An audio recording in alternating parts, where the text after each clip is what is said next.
So, as I say, the issues arise with investment for return.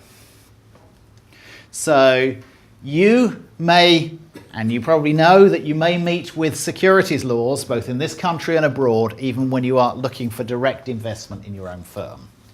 So, and if you are an intermediary looking to arrange funds for others or to distribute funds to others, you act between the investor and the investee. There are various potential licensing or authorization issues that you may run into. The most common one is under a thing called the Financial Services Markets Act, run by the Financial Services Authority, the main piece of regulatory legislation in the UK. And it's arranging investments. What is arranging investments?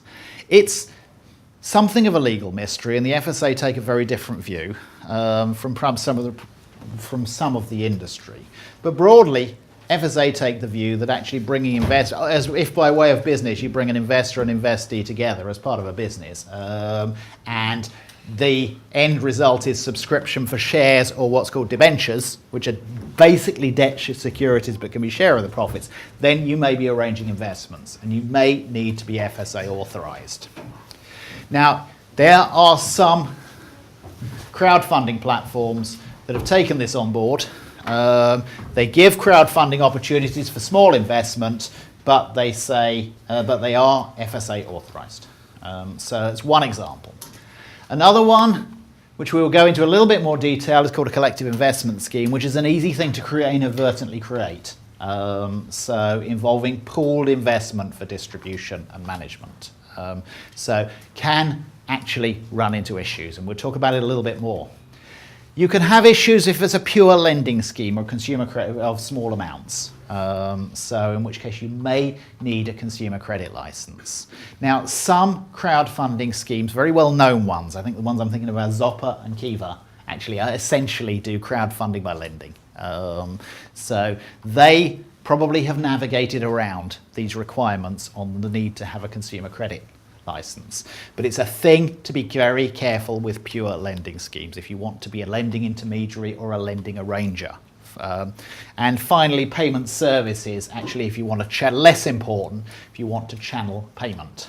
So broadly, where you get investment for return, whether you're involved in seeking it yourself or whether you're involved as an intermediary, you may find you run into some issues that need resolution. So the first thing you will run into, and this applies if you are seeking investment yourself, two sets of rules on looking for equity or debt finance. And it's called financial promotions. So a financial promotion is any invitation, or it's very wide, any invitation or inducement to engage in investment activity. And it's quite clear a private company seeking shares for itself, investment in its own shares, may be issuing financial promotions. So may include a private company looking for investment by way of itself. The FSA gives some explanations of this, and they say, among other things, that actually if you're looking for friends and investment from friends and family in a pre-incorporation stage, they would not regard it as a financial promotion. By implication, anything afterwards they may do.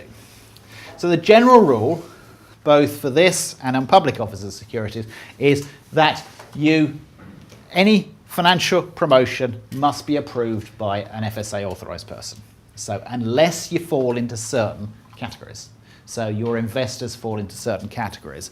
And there are detailed descriptions of the categories. The most common used in funding for private companies are getting certificates from high net worth and sophisticated investors, investment professionals, which are typically FSA authorised persons, and one-off promotions, which are small-scale, individuated, talking to people actually on an individual basis. But otherwise, the high net worth and sophisticated investors, you'll often see on documents, this is only available to high net worth and sophisticated investors who have actually provided a detailed certificate required by the regulations. Now, a high net worth investor is somebody who has an income of 100,000 or assets of 250,000, disregarding pension, insurance, etc. A sophisticated investor as a range of categories, including membership of angel network, employment in the finance industry, etc. So you will find that a lot of seeking investment relies on a wider basis relies on this. Now there is, and it's not a client of mine, a company called Trampoline, you may have heard, who actually has elevated this onto its website, so it's got the certificates, etc., that you sign off before investing. And that may be a way of crowdfunding by means of using the rules. The difficulties come, and I won't try to resolve them this evening, is as I say, the first thing you say. So that is not a financial promotion. So you actually get to the stage where whatever you say is to somebody who falls into one of the relevant categories, i.e. you know you have the certificates, etc. first. So you have a hook that is legitimate. So complex rules, disclaimers on documents therefore involved. Okay, the second point that you will run into, and it'll be less important in private financing, but it can catch you up.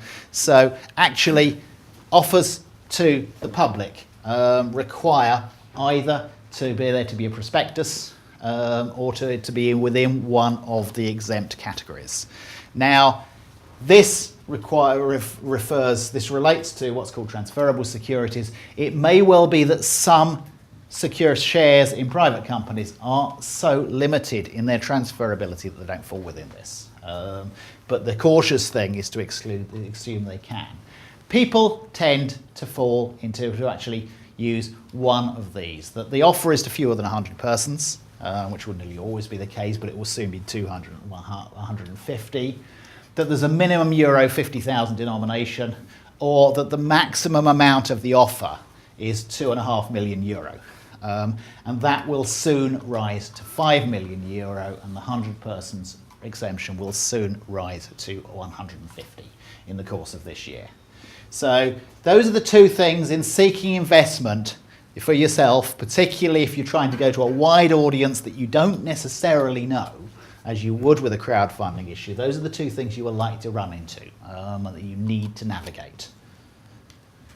So if, on the other hand, you are running what is more of an intermediary platform, the first thing that you may run into, for example, if you have a crowdfunding website saying, look, we have companies here, we will arrange for you to invest in them. So your first thing you will run into is, as mentioned, the regulated activity, what the FSA require you to be authorised, FSA authorised for arranging. And arranging is very wide. It's making arrangements, it includes making arrangements with a view to transactions in investments. FSA believe that this does involve introduction, if you run a business, of introducing to investor to investee. There's actually been two recent court cases which slightly doubt this.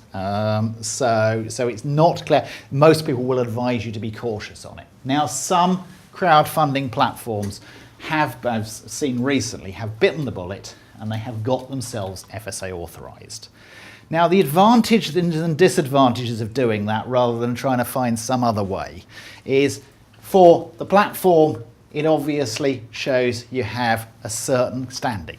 And also that you're required to do a certain amount of due diligence on the investee company before you actually promote it.